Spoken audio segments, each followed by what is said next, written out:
Ananda উচ্ছ্বাসে channel I ২৭।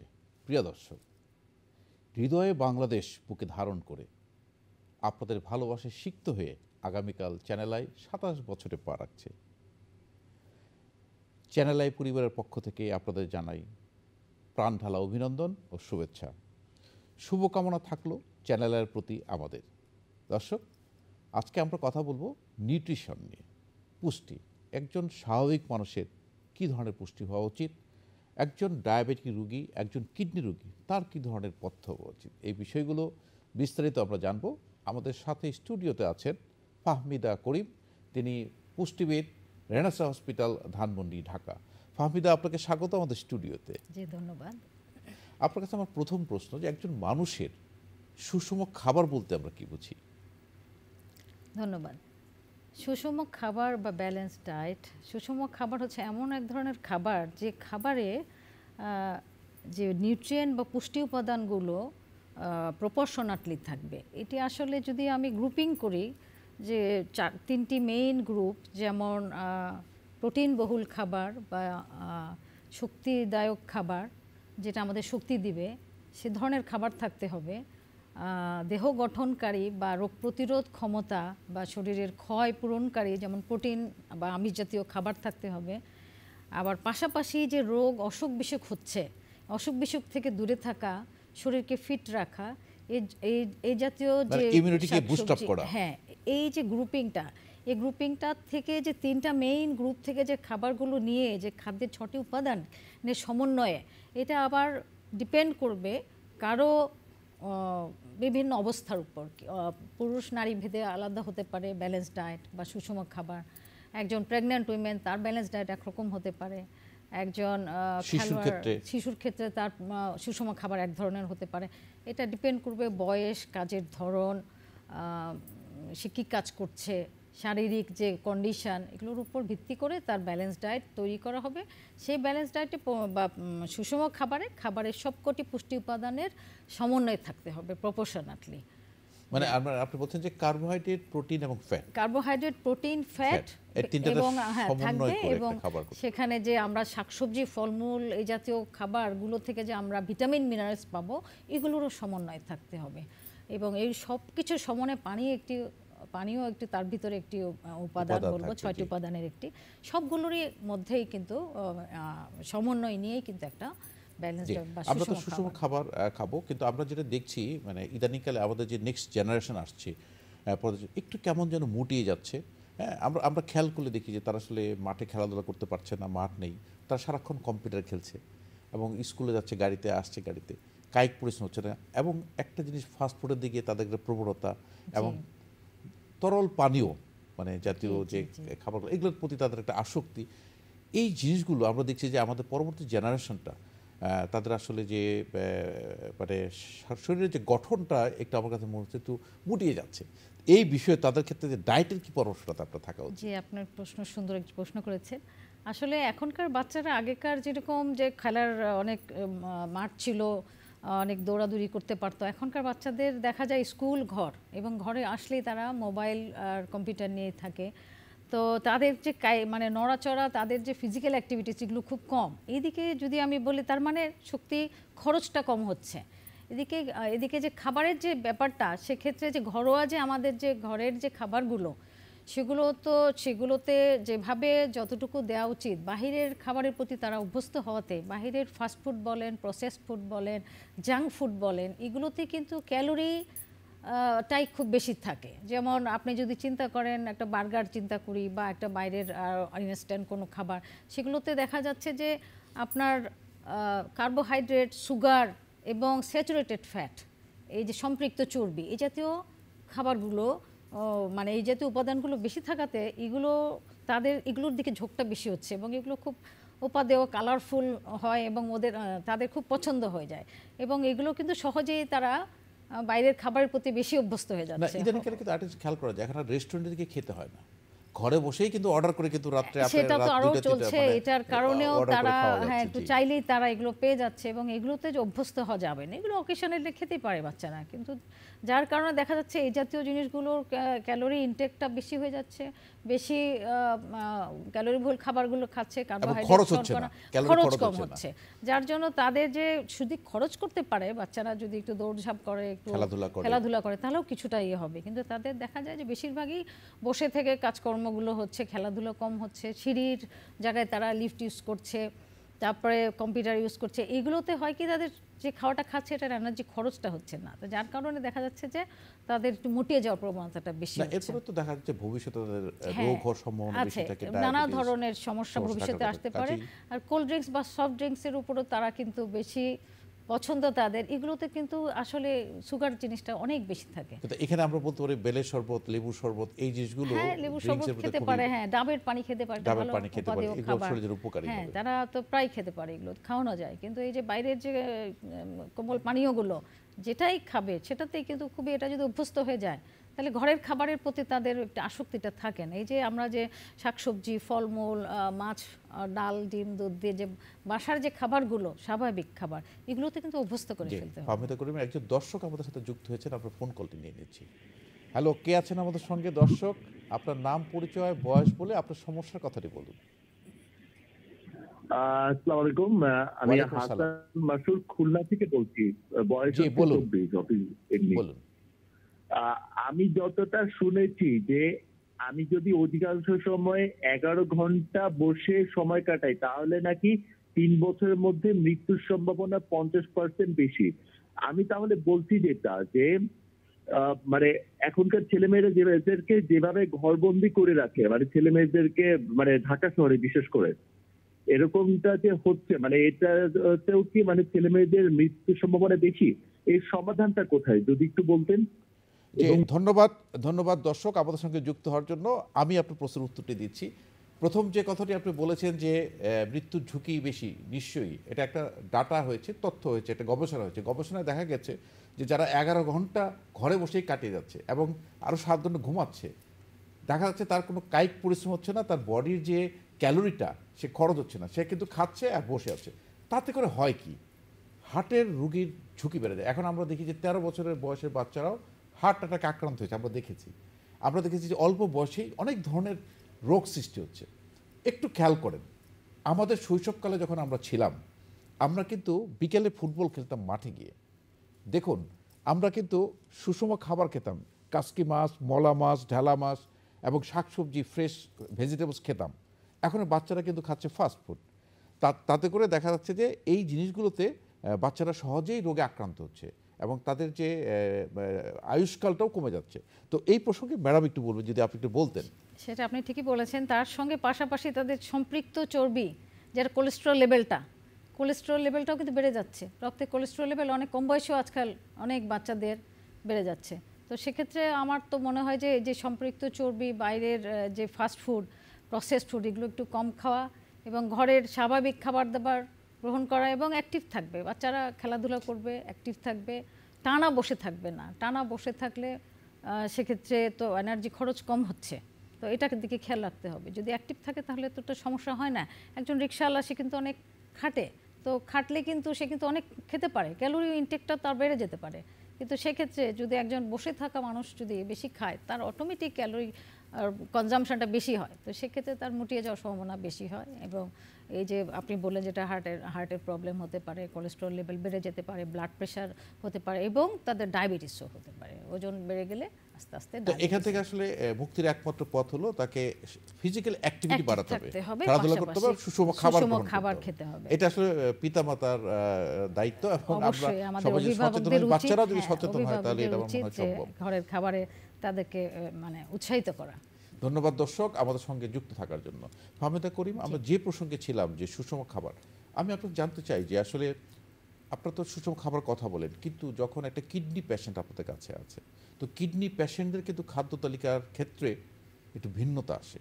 যেমন আমরা জানি যে আপনারা বলে থাকেন যে বেশি বেশি পানি খাওয়ার কথা, কিন্তু যখন একটা কিডনি রোগী কিডনি ডক্টরদের কাছে যায় তখন তারা বলে যে পানি লিমিটেড, পানি 1.5 লিটার খাবেন, 2 লিটার খাবেন, বা হার্টের রোগীদের ক্ষেত্রে এরকম পরামর্শ বলা হয়। তো একটা কিডনি রোগী আসলে কয় ধরনের রোগী আপনাদের কাছে আসে এবং তাদের জন্য কি পথ্য তালিকা হওয়া উচিত? আচ্ছা, ধন্যবাদ। আমরা এই প্রসঙ্গে আসবো। আমাদের দর্শক আরেকজন যুক্ত হয়েছে, ওনার কলটি নিয়ে নিচ্ছি। হ্যালো, কে আছেন দর্শক আমাদের সঙ্গে? আপনার নাম, পরিচয় এবং বয়স বলে আপনার সমস্যার কথাটি বলুন। আমি সাইফুল আলম পান্নু ময়মনসিংহ থেকে বলছি। আমি চ্যানেল আইয়ের নিয়মিত দর্শক। জি, আজকে চ্যানেল আইয়ের জন্মদিন, আমি শুভেচ্ছা জ্ঞাপন করছি। আগামীকাল চ্যানেলের জন্মদিন। জি, আপনার শুভেচ্ছা চ্যানেল আইয়ের প্রতি আমরা জানিয়ে দেব। আপনি বলুন। জি, আমার মানে একটু জিজ্ঞেস আর কি, প্রবলেম নেই, আপনাদের দোয়ায় ভালো আছি, প্রবলেম নেই। আমার জিজ্ঞেস হলো, আমরা ফলমূল খেয়ে বড় হয়েছি, আমার এইজ 70 এখন। তো আপনাদের চেয়েও অনেক আগে আমরা দুনিয়াতে আসছি এবং অনেক ফলমূল ভেজিটেবল আমরা খেতে পেরেছি, আর দৌড়াদৌড়ি আমরা করেছি আপনাদের চেয়েও বোধহয় বেশি। এনিওয়ে, তো এখন তো সব ফার্মের মুরগি হয়ে গেছে, ব্রয়লার হয়ে গেছে। আমাদের ছেলে মেয়েরা ওইগুলোতে, নাতি টাতিরা এগুলোর মধ্যে অবিসিটি চলে আসতেছে। তো আমরা যে ওদেরকে এই সবজিটা খাওয়াবো বা ফলমূল খাওয়াবো, এগুলো তো সব কেমিক্যালাইজড। এই ব্যাপারে আপনাদের কি একটু কোনো সাজেশন আছে কিনা, এটা জানতে চাচ্ছি। দেশবাসী সবারই একটু উপকার হবে। ধন্যবাদ, ভালো থাকবেন। অনেক ধন্যবাদ আমাদের সঙ্গে যুক্ত থাকার জন্য। ম্যাডাম, যে প্রসঙ্গটি বলছেন যে আসলে যে ফলমূল খাওয়ানোর পরামর্শ দিচ্ছি আমরা, ফলমূলে তো ফর্মালডিহাইড থাকে, কেমিক্যালস থাকে, কিন্তু আমরা আসলে যেটা বলতে পারি যে দেশীয় ফলমূল, জ্বালানি ফলমূলের পুষ্টি উপাদান তো একটু আস্তে আস্তে কমতে থাকে এবং অনেক সময় এটাতে প্রিজারভেটিভ দেওয়া থাকে। তো সেক্ষেত্রে যে ফলমূল যেগুলো খুব বেশি ছেলা যাবে না, সেগুলো যদি আমরা পানিতে অন্তত আধা ঘন্টা 1 ঘন্টা একটু ভিজিয়ে রাখি, ভিনেগার দিয়ে আপনারা বলে থাকেন, যদি একটু ভিজিয়ে রাখি, তাহলে সেক্ষেত্রেও কিন্তু কিছুটা আমরা এদিক থেকে করতে পারি। আর যেগুলো ছিলে খাওয়ার যায় যে ফলগুলো, সেগুলো খাওয়াটা ভালো। এবং আমাদের দেশীয় যে ফলমূল রয়েছে, যেমন আমলকি বলেন, জাম্বুরা বলেন, আমড়া বলেন, পেয়ারা বলেন, এগুলো তো অনেক ভালো ফল। এগুলো আমাদের অনেকখানি ভিটামিন সি, ভিটামিন এ এর এগুলোর চাহিদা পূরণ করতে পারে। পাকা পেঁপে, পাকা আম, এখন তো আমাদের প্রচুর আম চলে গেল যে সিজনটা, তো সেক্ষেত্রে এটা অনেক চাহিদা, আমাদের ভিটামিন এর চাহিদা পূরণ করতে পারে। আমরা কাঁচা আম যদি খাই, আমাদের ভিটামিন সির চাহিদা পূরণ করতে পারে। দেশীয় ফলমূলে খুব একটা ঝামেলা আমার মনে হয় নাই। তো খেয়াল রাখতে হবে, আজকাল কি অনেক সময় অনেক খাবারে কালার দেওয়া থাকে, যেমন অনেক ক্ষেত্রে দেখা যায় ড্রাগন ফলগুলোতেও আজকাল একটু মিশানো হচ্ছে। এগুলো একটু সতর্ক থাকতে হবে। এবং যে ফলগুলো নিয়ে আসা হবে, আমার সাজেশন হবে এগুলো অবশ্যই একটু ভিনেগার বা একটু এতে লবণের পানিতে একটু ভিজিয়ে রাখা। আর এছাড়া আমাদেরও একটু সচেতন হতে হবে যে যারা মানে সরকারকেও যারা এইসব কেমিক্যাল মিশাচ্ছে তাদের ব্যাপারে একটা সচেতনতা তৈরি করতে হবে, যেটা এটা পয়জনাস, এটা যেন ক্ষতি করে যদি না করা হয় সেটা একটা, এবং প্লাস স্বাস্থ্যমূলক ব্যবস্থাও করা দরকার সরকার থেকে, যাতে করে এটা আর আমাদের ক্ষতির কারণ হয়ে না দাঁড়ায়। ফাহমিদা, আমরা এই প্রসঙ্গে আমরা পরে আসছি। দর্শক, আমরা একটু সংবাদ বিরতিতে যাচ্ছি, সঙ্গেই থাকুন, দেখা হবে একটু পরে। বিরতির পর ফিরে এলাম। আপনারা শুনছিলেন পুষ্টি নিয়ে, আপনারা দেখছেন টেলিপ্রেসক্রিপশন, আমাদের চ্যানেলের সরাসরি আয়োজন। ফাহমিদা করিম, আমরা যে প্রসঙ্গে ছিলাম, বলছিলাম যে কিডনি রোগীদের ক্ষেত্রে পথ্য তালিকা কেমন হওয়া উচিত? আচ্ছা, ধন্যবাদ। আসলে কিডনি, আমাদের কাছে নানা ধরনের কিডনি রোগী আসছে। কারো প্রাথমিক অবস্থায় কিডনি রোগ ধরা পড়েছে, কারো অ্যাডভান্স স্টেজে আছে কিন্তু ডায়ালাইসিস শুরু হয় নাই, কারো ডায়ালাইসিস চলছে, স্টার্ট করে ফেলেছে, কারো ট্রান্সপ্ল্যান্ট হয়েছে। এই 3 ধরনের রোগীদের ডায়েটও একটু ভিন্ন হয়ে থাকে।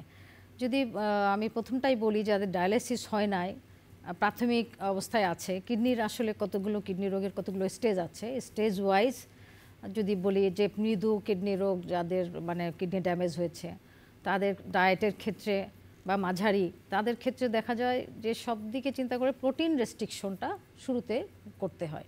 প্রোটিন রেস্ট্রিকশন বা আমিষ জাতীয় খাবার রেস্ট্রিকশন এই কারণেই করতে হয় যে আমিষ জাতীয় খাবারগুলোতে নাইট্রোজেনাস যে ওয়েস্ট প্রোডাক্টগুলো, এগুলো রক্তে জমা হচ্ছে এবং কিডনি সেটাকে তো বের করে দিচ্ছে। কিন্তু যেহেতু কিডনির এখানে ফাংশন কমে যাচ্ছে, তো সেক্ষেত্রে যদি আমরা এটাকে কন্ট্রোল করি, তাহলে সেক্ষেত্রে কিডনির যতটুকু ফাংশন করছে এটাকে রক্ষা করা যায়, কন্ট্রোল করা যায় এবং ডায়ালাইসিসটাকেও পিছিয়ে দেওয়া যায়।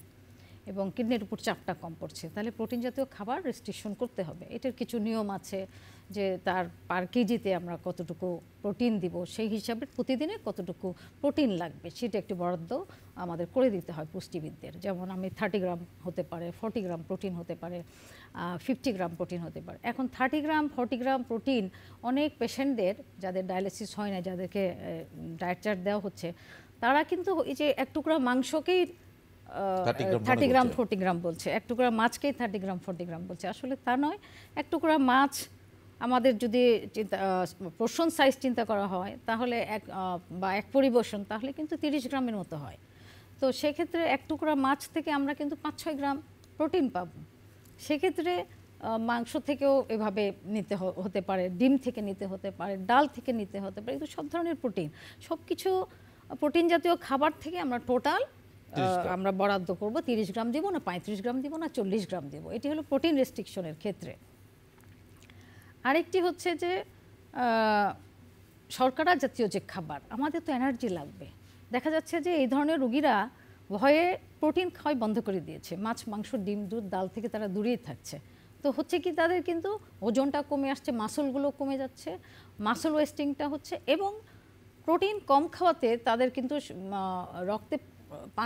রক্তে প্রোটিনের যে ভারসাম্যটা সেটি অ্যালবুমিনটা কমে যাচ্ছে, ব্লাডে যে অ্যালবুমিন, সেক্ষেত্রে শরীরে পানিও চলে আসছে। তো সেক্ষেত্রে তাদের প্রোটিন রেস্ট্রিকশন করতে হবে ঠিকই, কিন্তু মিনিমাম এই প্রোটিনটুকু খেতে হবে। আর শর্করা জাতীয় খাবার যেহেতু এনার্জি দরকার। আরেকজন দর্শক আমাদের সঙ্গে যুক্ত হয়েছেন, আমরা ফোন কল নিচ্ছি। হ্যালো দর্শক, কে আছেন আমাদের সঙ্গে? আপনার নাম পরিচয় বলে আপনার সমস্যার কথাটি বলুন। জি, আসসালামু আলাইকুম, খুলনা থেকে বলছি। আমি প্রথম প্রশ্ন করেছিলাম, আবারও প্রশ্ন করতে চাচ্ছিলাম। জি, ওয়ালাইকুম আসসালাম, আপনার প্রশ্নটি করুন। প্রশ্নটা হচ্ছে, মানে এখনকার আমরা যারা স্টুডেন্ট আছি এবং আমাদের থেকে ছোট যারা স্টুডেন্ট আছে, তারা তো শুধু ঘরের মধ্যেই বসে থাকে, পড়াশোনা ছাড়া তাদের কোনো কাজ করতে দেয় না, বাইরে যেতে দেয় না এরকম। এবং প্রথমে তো বললাম যে 11 ঘন্টা বসে থাকলে 3 বছরের মধ্যে মৃত্যু হওয়ার সম্ভাবনা বেশি।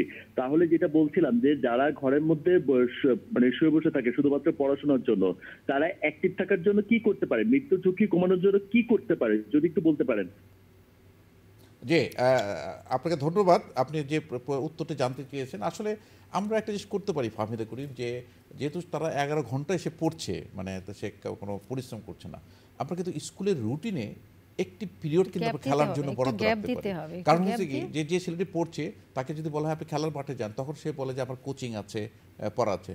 তো সেই জন্য টানা কিন্তু 11 ঘন্টা কেউ পড়তে পারে না। হ্যাঁ, টানা 11 ঘন্টা পড়া যায় না। তো সেক্ষেত্রে একটু গ্যাপ দিতে হবে। সেই গ্যাপে তাকে হাঁটা চলা করতে হবে, ছাদ থাকলে ছাদে ঘুরে আসতে হবে, নাহলে সাইকেল নিয়ে বাইরে বের হতে হবে, নাহলে হাঁটতে হবে, তাকে কিছু না কিছু মুভমেন্টের যেতেই হবে। ক্লাসের রুটিনে 1 ঘন্টা খেলাধুলার একটা ব্যবস্থা করলে আমার মনে হয় যে ক্লাসের রুটিনে এটা ভালো হবে। সেটা তো টানা, হ্যাঁ, এটা তো করাই উচিত, এটা তো করাই উচিত যে একটা টাইম।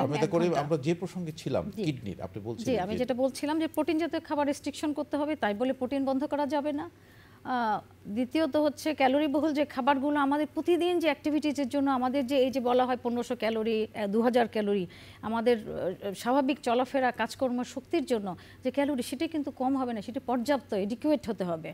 এবং সবচেয়ে বেশি কন্ট্রোলে আনতে হবে, লবণের কথা চিন্তা করতে হবে, যে লবণটা হচ্ছে শরীরের দেখা যায় বেশিরভাগ কিডনি রোগীর ক্ষেত্রে দেখা যায় যে সল্টের পরিমাণটা রক্তে বেড়ে যাচ্ছে, এবং সেক্ষেত্রে ব্লাড প্রেশারটা আরও বাড়ার সম্ভাবনা বেশি থাকে, এবং শরীরে পানি চলে আসে লবণ যদি বেশি খাওয়া হয়। তো সেক্ষেত্রে যদি আমরা ব্লাড প্রেশারটাকেও কন্ট্রোলে রাখতে চাই এবং শরীরে পানিটাকে যদি কমিয়ে আনতে চাই, তাহলে খাবারের লবণ যা খেত তার অর্ধেকে নিয়ে আসতে হবে। 1 চা চামচকে যদি আমি 5 গ্রাম ধরি, তাহলে আমার সোডিয়াম দরকার সারাদিনে 2 গ্রামের মতো। তো 2 গ্রাম সোডিয়াম আমরা 1 চামচের নিচে সল্ট থেকে পাচ্ছি। তো আমার খাবার লবণ রান্না করার ক্ষেত্রেই কাজে লাগতে পারে, কিন্তু আলাদা করে আমরা লবণ খাবো বা বাহিরের লবণযুক্ত যে খাবারগুলো সেগুলো আমাদেরকে, যেমন প্রসেস ফুডে অনেক লবণ, ফ্রোজেন ফুডের লবণ থাকে, অনেক বাইরের খাবারের লবণ বেশি থাকে, আমরা সেগুলো কম খেতে বলি পেশেন্টদের। পাশাপাশি পটাশিয়াম রক্তে বেড়ে যায় বেশিরভাগ রোগীর ক্ষেত্রেই। তো পটাশিয়ামটা যেন না বাড়ে সেই জন্য পটাশিয়াম যে খাবারগুলোতে বেশি, এমন কোনো খাবার নাই, বেশিরভাগ খাবারই পটাশিয়াম রয়েছে। কিন্তু আমরা যদি চিন্তা করি, ফলটাকে কিন্তু আমরা খাওয়ার ব্যাপারে খুব বেশি আগ্রহ, আমরা প্রথম দিকে একটা হয়তো ফল limitation দেওয়া আপনারা করে যায়, দিচ্ছেন। কিন্তু পরবর্তীতে অ্যাডভান্সে চলে গেলে আমরা ফলটা চেষ্টা করি এবং পটাশিয়াম লেভেলটা যেন আয়ত্তের মধ্যে থাকে, একটা লিমিটের মধ্যে। আমরা প্রায় শেষ পর্যায়ে আপনার কাছে আমরা জানতে চাইব যে ডায়ালাইসিস রোগীদের পথ্য তালিকাটা কেমন হওয়া উচিত? খুব ইয়েতে সংক্ষেপে যদি বলি, ডায়ালাইসিস রোগীর ক্ষেত্রে আবার দেখা যাচ্ছে প্রোটিন এই যে না খেয়ে খেয়ে আস্তে আস্তে ডায়ালাইসিস ফেজে এসে দেখা যাচ্ছে সে ওই নিয়মে মেনটেন করছে, কিন্তু এটা নয়। ডায়ালাইসিস রোগী যখন হবে, সে ডায়ালাইসিস শুরু করা হবে, তখন তার প্রোটিনের মাত্রাটা কিন্তু আরও বেড়ে যাবে প্রতি কেজিতে। এখানে যদি নন ডায়ালাইসিসে যদি 0.5 থেকে 7-8 গ্রাম 0.8 গ্রাম পার কেজিতে হয় প্রোটিন, সেক্ষেত্রে দেখা যায় একজন ডায়ালাইসিস রোগীর 1 থেকে 1.2 থেকে 1.4 গ্রাম পার কেজি বডি ওয়েটে, সেই হিসেবে চিন্তা করলে 60 গ্রাম 70 গ্রাম 100 গ্রাম পর্যন্ত চলে যেতে পারে প্রোটিনের। তার মানে প্রোটিন তাকে বেশি খেতে হবে, কিন্তু পটাশিয়াম রেস্ট্রিকশনে যেতে হবে, সল্ট রেস্ট্রিকশনে যেতে হবে। সুগারি খাবার, তার যদি ডায়াবেটিস থাকে তাহলে সুগারি খাবারগুলো কন্ট্রোল করতে হবে, কিন্তু ক্যালোরি বহুল যে খাবারগুলো যেমন ভাত, আটা, চিড়া, মুড়ি, খই, এই জাতীয় যে খাবারগুলো, এগুলো কিন্তু খেতে পারে। এগুলো ডায়াবেটিস রোগীও খেতে পারে, তবে পরিমিত, ওজনের উপর ভিত্তি করে হয়তো একটু ক্যালোরি কম বাড়া করতে হতে পারে। ফলমূল খাওয়ার ব্যাপারে একজন ডায়ালিসিস রোগী এবং নন ডায়ালিসিস রোগীর দুজনের একই মেনটেন করতে হবে। পানির ক্ষেত্রে ডায়ালিসিস রোগীর বেশি কন্ট্রোল করতে হবে, কেননা ডায়ালিসিসে শরীর থেকে পানি প্রস্রাব মোটামুটি কমে যায়, 500 ml উপর থাকে না। সেক্ষেত্রে হয়তো বা সারাদিনে 500-700 1000 ml উপর যাবে না পানি 1 লিটার। আর নন ডায়ালিসিস পেশেন্টের যদি শরীরে পানি না থাকে তাহলে সেক্ষেত্রে তাকে 1.5 লিটার 2 লিটার পর্যন্ত পানি যেতে পারে। এটা ডিপেন্ড করবে তার ইউরিন আউটপুট বা প্রস্রাব কেমন হচ্ছে, শরীরে পানি কতটা রিটেনশন হচ্ছে, এগুলোর উপর ভিত্তি করে পানিটা মেনটেন করা হয়। আর যদি ট্রান্সপ্ল্যান্ট পেশেন্ট চিন্তা করি, তাহলে ট্রান্সপ্ল্যান্ট পেশেন্টের প্রথম দিকে যে ট্রান্সপ্ল্যান্ট হয়েছে তখন প্রচুর প্রোটিন, প্রচুর পানি, 4-5 লিটার পানি তাকে খেতে হবে প্রথম দিকে, 15 দিন 20 দিন এটা করতে হবে। তারপরে প্রথম 3 মাসের মতো আপনার আর কেজিতে হয়তো 1.4 থেকে শুরু করে একটু প্রোটিন বাড়িয়ে দিতে হবে। কিন্তু 6 মাসের পর থেকে একজন সাধারণ মানুষ যেভাবে 1 গ্রাম প্রতি কেজি ওজনে প্রোটিন একজন সাধারণ মানুষের প্রয়োজন, সেভাবে চলবে। কিন্তু তাকে কিডনি যেহেতু তাকে ট্রান্সপ্ল্যান্ট করা, সংযোজন করা, তাকে সবসময় খেয়াল রাখতে হবে যে 1 মাস 2 মাস পর পর তার টেস্ট করতে হবে। তার ক্রিয়েটিনিনটা অনেক সময় আস্তে আস্তে ধীরে ধীরে আবার একটু বাড়তে পারে, সেক্ষেত্রে হয়তো বা তখন আবার প্রোটিন কন্ট্রোলের জন্য হয়তো 0.8 গ্রাম পার কেজি বডি ওয়েটে প্রোটিনটাকে আবার একটু কমিয়ে আনতে হয়। কিন্তু পাশাপাশি তাদের ওজন কিন্তু বেড়ে যায়, ওজনের দিক থেকে খেয়াল রাখতে হবে, এবং কোলেস্টেরল লেভেল বেড়ে যায়, সেক্ষেত্রে চর্বি জাতীয় খাবার থেকে খেয়াল রাখতে হবে। আর ফলমূল, শাকসবজি, স্বাভাবিক যে খাবারগুলো অবশ্যই একজন ট্রান্সপ্ল্যান্ট রোগী খাবেন, কিন্তু এক্ষেত্রে সতর্ক হতে হবে যে ইনফেকশনের চান্সটা খুব বেশি থাকে। তো সেক্ষেত্রে যদি কাঁচা জিনিস, কাঁচা সালাদ, কোথাও ট্রান্সপ্ল্যান্ট রোগীরা খুব সহজে সবার সাথে মেলামেশা করা, এগুলো থেকে দূরে থাকা, ইমিউনিটি সাপ্রেস থাকে, কিডনি ট্রান্সপ্ল্যান্টের সাথে সতর্ক থাকতে হবে। অনেক ধন্যবাদ ফাহমিদা করিম, অনেক পরামর্শ দিয়েছেন, নিশ্চয়ই চ্যানেলের দর্শকদের অনেক কাজে আসবে। আপনাকে ধন্যবাদ। আপনাকেও ধন্যবাদ, দর্শকদেরও ধন্যবাদ। প্রিয় দর্শক, এতক্ষণ আমাদের সঙ্গে থাকার জন্য আপনাদেরকেও ধন্যবাদ। আমাদের খাদ্য তালিকায় অবশ্যই সুষম খাবার খেতে হবে, এবং কিডনি রোগীদের ক্ষেত্রে কিছুটা লিমিটেশন আছে, সেটা মেনে চলতে হবে। দর্শক, কায়িক পরিশ্রম বাড়াতে হবে, ব্যালেন্স ডায়েট খেতে হবে। শিশুদের ক্ষেত্রে জাঙ্ক ফুড, বাইরের খাবার, কোমল পানীয় অ্যাভয়েড করাটা ভালো। দর্শক, ভালো থাকুন, সুস্থ থাকুন, নিরাপদেই থাকুন।